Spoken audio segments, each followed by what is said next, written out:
We want to try to change the game and say no longer do you have to have $500,000 in net worth. You can have $10,000 of non-gifted money and be awarded a franchise. We get hundreds and hundreds of franchisors or prospective franchisors that come to us every year at FranWorth. And those things that we select on, I would say, that's what I would guide a franchisee to be thinking about as well. They might not be able to get financed for a $900,000 purchase by a bank.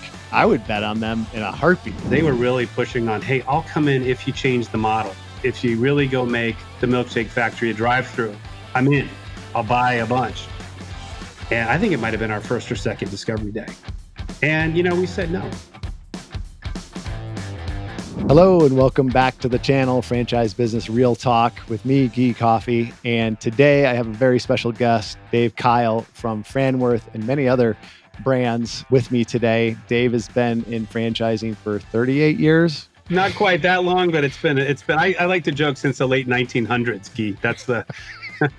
That makes sense. Okay. Yeah. Dave's background is very varied. Many brands that people will recognize. Most recently, it's FranWorth and their group of beloved brands. And I know that you're out of operations now. Congratulations on that. Thank you. You are on the board. So if you don't mind, I would love to start out with just a little bit of your background and talking about beloved brands at FranWorth. Great. Dee, thanks for having me on. Appreciate it. Yeah, my career is a tale of two halves. The first half really was in Fortune 500 land. So 38 years is how long I've been working since out of university. The first half was at companies like Frito-Lay, General Mills, a big chemical company called Ecolab. The cool part about that is I did every job. So I was in finance, operations, sales, marketing, supply chain, the whole bit. So I got to do that, but I always wanted to be a CEO. And so that is what I made the jump into franchising. So I've been the lead of 4 different franchise brands. So the first one was Haagen-Dazs Shops. I don't know if you're an ice cream fan, but huge. There you go. All right. So Haagen-Dazs was the first one. That was actually part of General Mills. That's really when I fell in love with franchising. The combination of, entrepreneurs that we put in business, obviously, but also the systems and the processes. I'm sure we'll talk more about that. So fell in love with it, part of a big, huge, Fortune 200 company. Then I went and was the first kind of non-family CEO of Honey Baked Ham. Again, don't know if you're a ham fan. There are about 400 of those units here in the States. So that was really my first CEO gig, got to lead the whole thing, be on the board, do all that stuff. And then I went and ran a company called Pure Barre, boutique fitness, 600 units or so, 500 at the time, PE held. So that was an interesting experience coming. So I did 3 in a row, 1 Fortune 200 led, 1 family led, and then 1 private equity led. So that was, interesting. And then as we were joking last time we spoke, I thought I was going to retire and move back to my wife's from Michigan. I was going to move back to Ann Arbor where we met as undergrads and really on a business trip to come work on my house. I had known of John Rocci in the FranWorth team, but I'd never met John. So I set up a lunch and then 4 plus hours later, my wife's texting me going, "Hey, what's going on?" I'm like, "No, it's all good."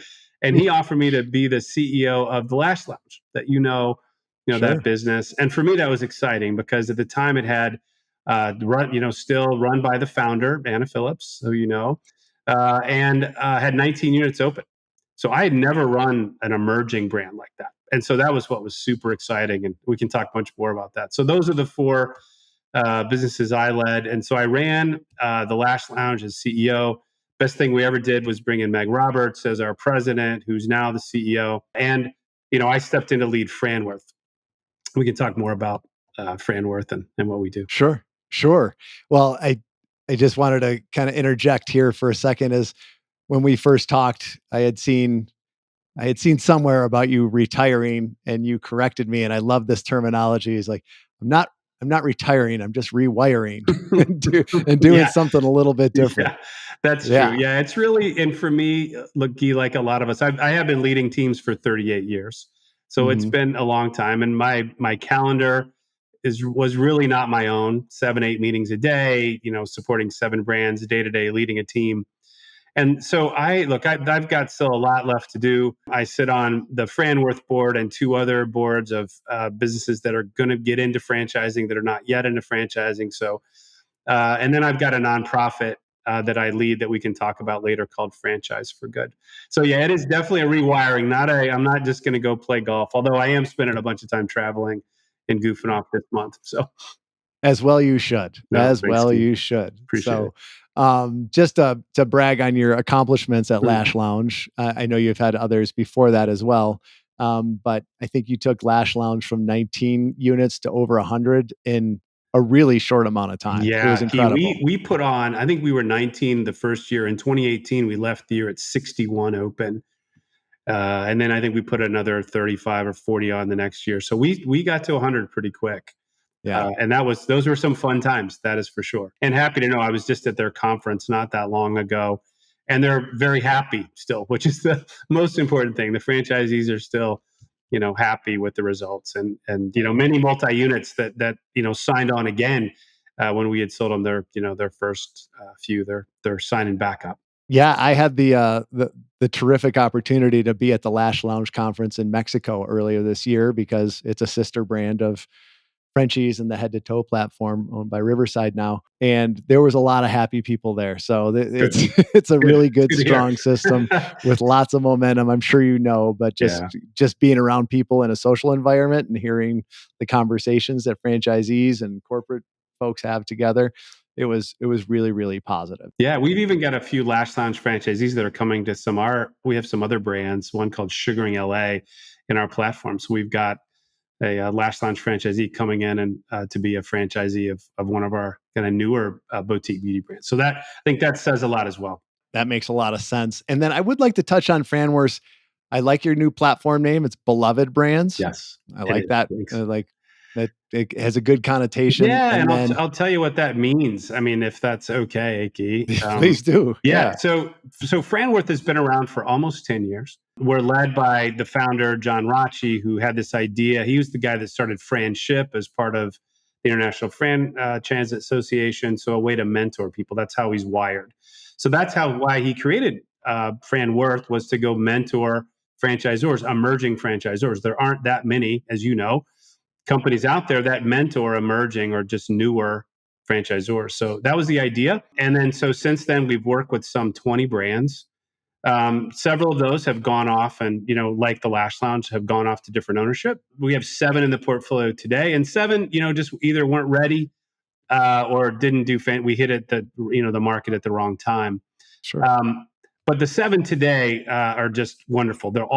They have 3 things in common, Guy. They all have wonderful founders. Now, I know you're a founder. You and Stephanie, what you guys built at Frenchies is beautiful, and we think that's super important that the founders remain engaged in any of the brands with whom we partner. They've got great level economics. The franchise unit's got to make money, and so that's the one we sort for. And then it's got to have a unique end market. So it's got to have that's one thing I did like about what you built at Frenchies. No one was doing that. The value proposition you had, it's a big market. You're in there disrupting it. We love that. And so every one of our brands is doing that. I can run them quick and tell you what they are. There's 7. do. I'll go quick. Milkshake Factory. So we've sold over 116, 119, just started selling about a year ago. So that one's taken off for all those same reasons. Great founding, great level economics, great end market. No one was really doing just milkshakes. One called Health Source. So on the other end, that's a 150 unit chiropractic chain, Health Source Chiropractic. So, opposite of the value proposition. Sure. I saw you giggle on that.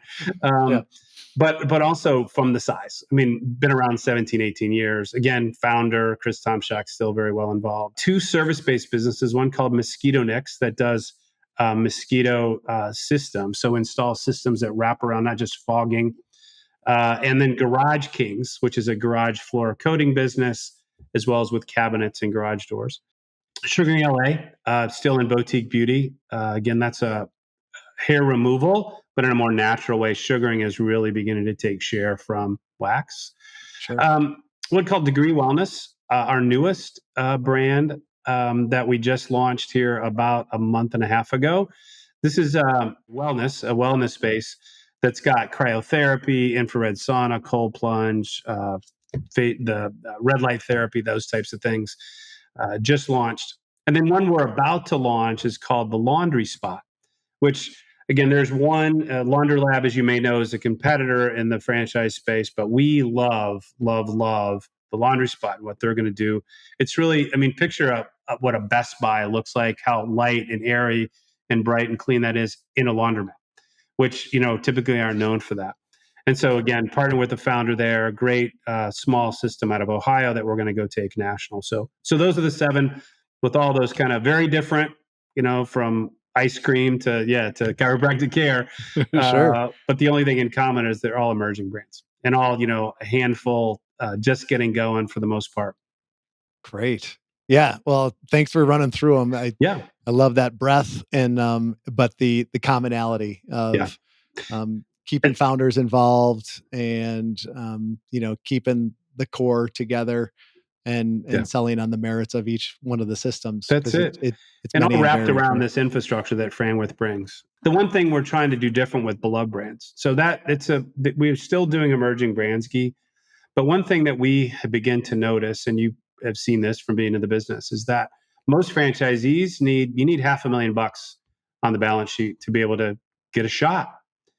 And so there's 4 of us that are the partners of FranWorth. John Rocci, who I mentioned, myself, Drew Brees, the American football player, who has also turned into an amazing franchise and franchisee. He joined us in 2019 on the cap table. But just earlier this year, we had a gentleman named Paul Blavin join us. So Paul is, like John and myself, a Michigan guy, went off Harvard MBA and started his own hedge fund and did an amazing job at a hedge fund with more than $2 billion under management. And then the last 15 years, he's just been giving back, turned into a philanthropist. When Paul found out about what we were up to, he said, "You know what, you guys, you're good at incubating brands and growing them and supporting franchisors and putting entrepreneurs in business. But he's like, you have a real opportunity to make a massive difference in more people's lives." And so he Mm, started asking hard questions like, "So why do you recommend that people require that people have $500,000 net worth?" And it caught us. And so mm, what we decided to do, again, what Beloved Brands is all about is really 2 things. One, our brands being beloved by the end consumer. So, like at Frenchie's, like at the Lash Lounge, people love the service they get and they're delighted. They go recommend it to others. You get great referrals. And you want the end consumer to really feel like they're beloved. But then on the other end of it, we want to try to change the game and say no longer do you have to have $500,000 in net worth. You can have $10,000 of non-gifted money and be awarded a franchise. So we'll be very selective. We're just building that system today to go figure out how we go find people. And instead of using people's balance sheet as a measure of their potential to be an entrepreneur, I think what we're trying to do is say, hey, should that be the measure? Actually, it should be about what's your leadership ability? What's your grit? How hungry you are? Can you dedicate? Can you really be an owner operator and go, put everything you've got into it? We've been inspired by what Chick-fil-A's done, I with was gonna say. Truett Cathy and what he started a long time ago, and what that company's built, into. That's inspired us, but we're trying to now do it, and they do it in one unit or one brand. We're going to try to do it across a portfolio of brands. Okay. So, all the way from, cost you maybe $150,000 to get into a service-based business, all the way to, $1.5 million to get into one of our bigger units like a Laundry Spot. But we're really trying to change the aperture and let whomever can come in to be an entrepreneur. So that's what Beloved Brands is about. That is so cool. I was doing a little session on seller carry earlier today for resales. That's a real possibility where someone that's more qualified to actually run the business, like in fitness, a personal trainer or someone that's actually, like in my case, run one of my gyms for 5 years. They might not be able to get financed for a $900,000 purchase by a bank, but I would bet on them in a heartbeat all You know what day. I mean? You're right. And somehow industry has turned, it doesn't give enough people like that a shot, Gee. You're right on a resale, but to just out of the chute. So it won't be easy. We'll have to do some training but look, I think they'll come in with at least 5 years of work experience, have led things, have that drive. Great. Your example of about a fitness person, that's led some teams in the space, giving them a shot. That's what we're going to try to do is go, give folks like that a shot. I love that. When you look at nothing wrong with banks or anything like that, but sometimes I've been on both ends of it where I've been where I did have capital and I still went to go borrow and I got what I wanted. And other times when I really needed it and I didn't have enough. And they're like, yeah, we would lend it if you had this amount of collateral. And then I was like, well, maybe I wouldn't need a loan then. You know what I Right, mean? right, So right. I love it where it's opening it up to more people that, to be honest, might be more qualified Yeah. operationally and to sometimes grit wise too. Like if you grew up in it, like I just give the example of my one manager, like he's gone through every challenge that an owner would have gone through. Hmm. That gym is 4 hours from my home. He's a rock star. Like he can own his own gym and Yeah. he's handled everything. He just hasn't had the opportunity yet. And I hope he doesn't because I want to keep on growing it and give him an Right, right, opportunity later. right. But there's nothing like that besides the Chick-fil-A model. And I hope that goes well and you guys have the Thank you. brain power to make it work, I'm Yeah, sure. So we're piloting it right now. So have got our yeah, first few people going through the pipeline, and we're off doing a big fundraise too, Guy. So in fact, we're heading off to a big meeting next week. So yeah, we're confident this is going to work because everybody like you, people light up. They're like, yeah, someone needs to be doing that. And so I think we'll figure it out. We'll be able to give great returns to the investor. Really, I mean, we think 15 plus IRR for the investor that comes alongside. We'll give people a living wage from day one, at least 55K, depends, 70K out in California. So people will be able to make a living wage right away. And then they'll invest back and effectively buy. It'll be called a partner to own program. So they'll be partners early on. Eventually, after 7 years, they'll own the unit. So we think that's a neat idea, and looks on paper it looks like it works great. We're gonna test it out. yeah, it all depends on those darn humans and how they show up. Yeah, exactly. And the coaching they get and all that other stuff. But yeah, for Right. sure. So I don't want to take up too much of your time, but I do want to get just 3 questions answered, and then Great. I would love for you to just tell us a little bit about what you're doing, what you created out of your brain and put Mm. into reality that's helping a lot of people in franchising. So, with all of your experience in franchising, I just want to give something for each one of our listeners, prospective franchisees, current franchisees, and franchise systems. So the first question is, what do you see as the number one controllable aspect of a franchise system that impacts the success of its franchisees? Yeah, the support infrastructure of the franchisor, Key, I think is what it's all about. We get hundreds and hundreds of franchisors or prospective franchisors that come to us every year at FranWorth. And those things that we select on, I would say, that's what I would guide a franchisee to be thinking about as well.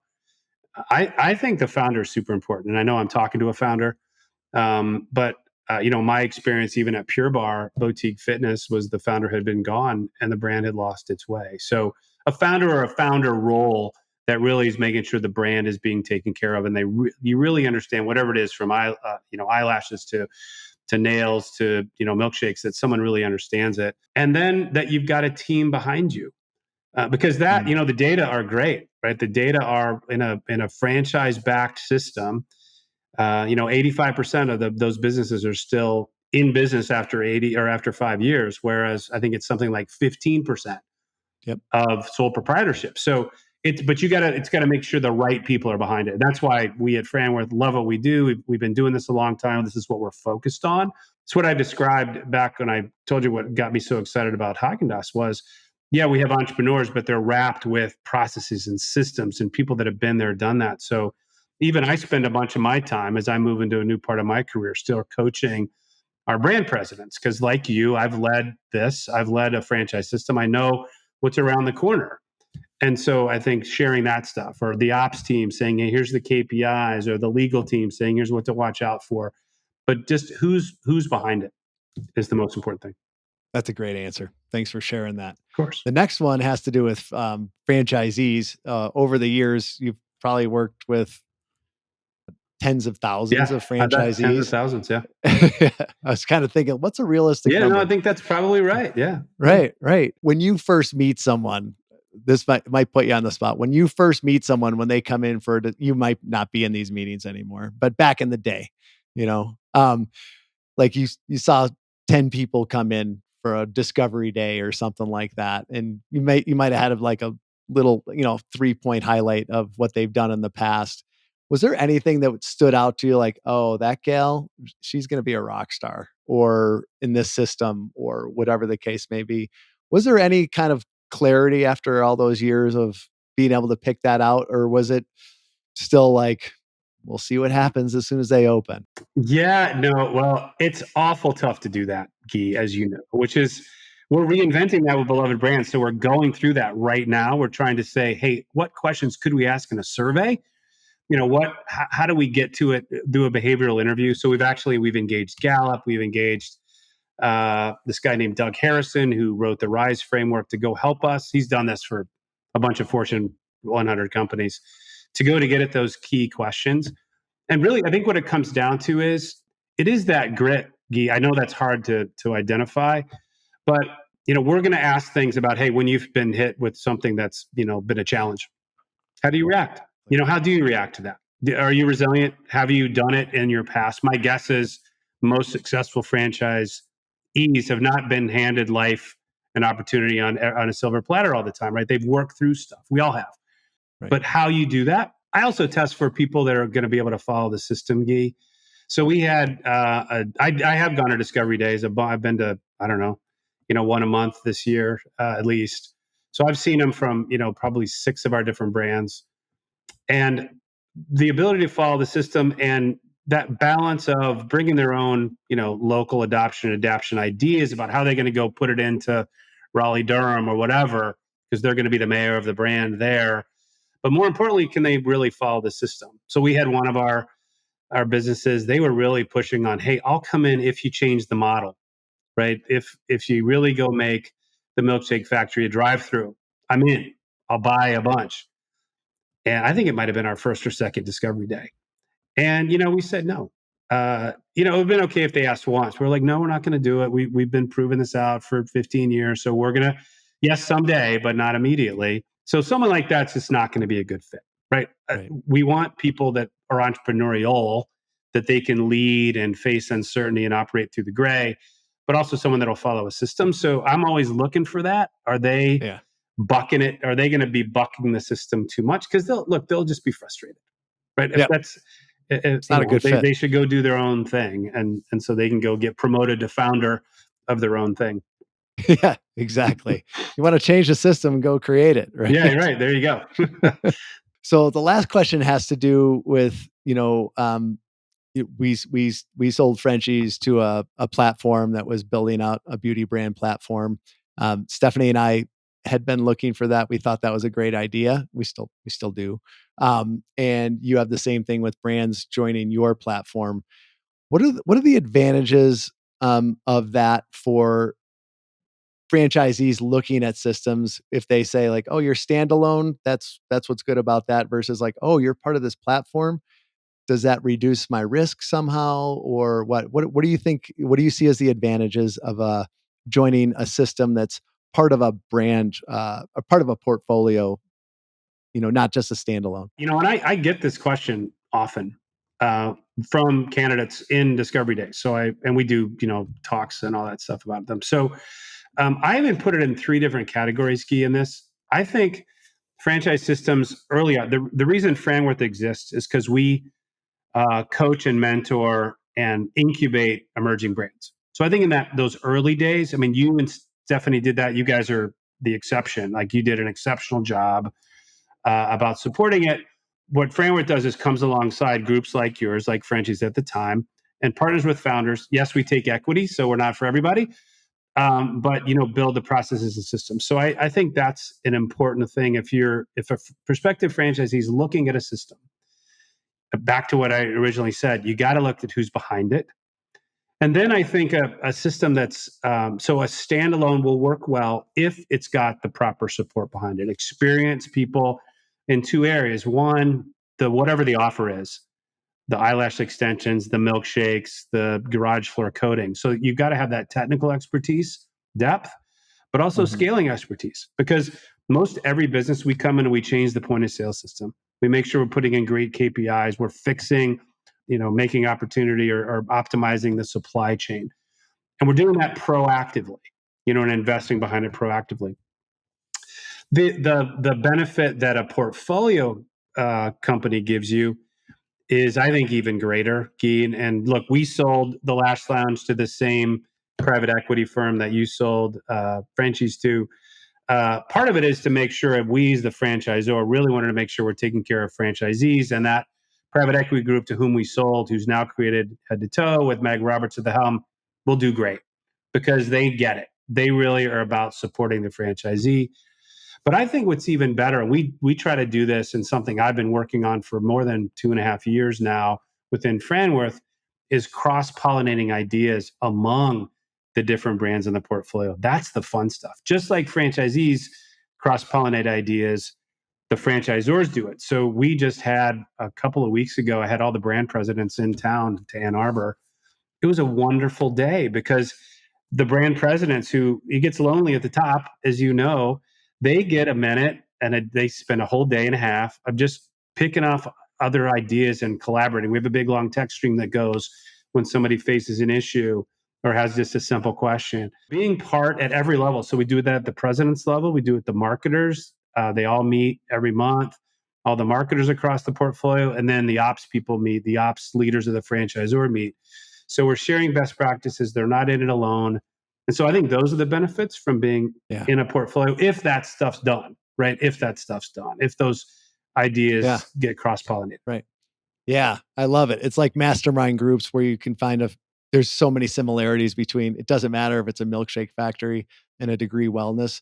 Some of the same challenges, business challenges, are happening in both. That's it. Yeah, the YPOs, the masterminds, all that stuff. Yeah, in fact, that's what we are calling this effectively, as a mastermind. The head of Health Source, our chiropractic business, Dr. Tomshak, has been doing masterminds with his franchisees for a decade. So I just try to steal as much as I could from him and do it with the brand presidents. Steal from the best. Exactly. It's not a bad plan. Man. Amen. That's great. So before we wrap up, I just wanted to give you a platform for this franchising for good.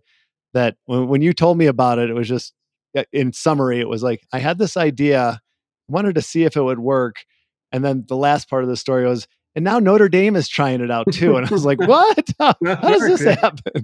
Well, tell us a little bit about it. I'm not like you, Guy. I'd never been a founder, honestly. I've been the guy that came behind all these brands, these amazing brands I work with. I've never been the founder, but I've been around people like you. I've been around founders. And so I'm turning 60 actually tomorrow. So, I mean, I'm hitting a big milestone. Thank you. And so 5 years ago, all right, I'm certainly need to be making sure that I've had some success in my career. How do I go do something of more significance that'll live beyond me? And the idea I had it was a literal walk through the woods at my cabin in northern Michigan was, hey, what if we applied all the tools and processes and systems that we apply and use in franchising every day? You do, we do, every brand does, and apply that to the nonprofit space. Would that work? So that was the hypothesis. So instead of like what I would normally do, like, studying it for 2 years and beating it up, I just did it. I started Franchise for Good right in the middle of COVID as a nonprofit, a 501c3, that I funded it to start, and then said, hey, look, I want to go try this. That's the hypothesis. So I got really lucky. My first brand was Colorado Home Building Academy, that was owned effectively by Berkshire Hathaway. So got kind of lucky with that one. Warren Buffett's group. The small little company. The guy that started it works for Warren Buffett, one of his, 14 direct reports. And he had this trade job training school in Colorado that we ended up, long story short, replicating. And franchising in nonprofit world is called chapter affiliate program. So think about like Boys and Girls Clubs, national chapter, local affiliate. We created one of those. Now there's 8 of them. Drew Brees, in fact, my partner, opened the first pilot in New Orleans, and now we have 8 open around the country with a goal of training 1 million people in the trade. So plumber, carpenter, that type of thing. And then, fast forward, I've worked with 18 brands now. And Notre Dame found out what we were up to. And they have this really cool think tank, Guy, called LEO, Lab for Economic Opportunity, that study nonprofits. So if your nonprofit uses early childhood education to go improve test scores or poverty, they actually go in and study it over time and actually prove that it does actually get impact. And so they do a wonderful job, these academics, about proving it with data, these things called random control trials, and publish things in their journals. But they were never putting that to action, that you or I would, to say, well, what if we went and did that? If it's working in, San Diego, what if it would go work in Maine? Like, let's go put it everywhere. So we partnered about 2 years ago, and we've worked, I think, with 8 different brands to help them go replicate ones that have proven to work. And now we're the body that's helping them go replicate. So it's really neat. Wow. It's been such a blessing to work with Notre Dame. And now they have 90 of these being studied. So I've got unlimited deal flow, right? So I can go work with whomever we want. So we're trying to figure out how we ramp up Franchise for Good so we can go help others. Wow. Too bad you guys don't have an inn at the University of Michigan or something like that. Actually, I put them to work, man. I totally do. In fact, one of the things we do, just like in franchising, we're working with one of ours right now, actually 2 of them, one called Empower that takes out of Brooklyn, New York. They teach folks how to code. So they come in not knowing how to code, making on average $6,500 a year. They leave 20 weeks later making $65,000 a year. So we're trying to go put these all over the U.S. And actually, I've got a Michigan group doing a market assessment, saying, "Hey, what market should they be in?" Well, I love it. I mean, there's so much there for improvement and improving people's lives. And from that story, I'll go from a walk in the woods to Notre Dame to the biggest thing that jumps out is like you might impact over 1 million people. That's a big deal. So thanks for doing that. Well, thanks, Keel. Appreciate it, man. Yeah. Appreciate you. And I wanted to thank you for being on the show, sharing your experience. We'll have all links to you so that people can look at Franchise for Good, to Arbors, FranWorth, things like that. Great. And just can't thank you enough for doing what you've done in franchising and turning it around and giving back as well. It's really impressive, and we need more people like you. So thank you very much. Oh, thank you, Guy. And thanks for what you're doing about getting the word out. I think this is important as well to, get, to franchisees, prospective franchisees, all the people you're touching too. So thanks for what you're doing. My pleasure. Thanks, Dave.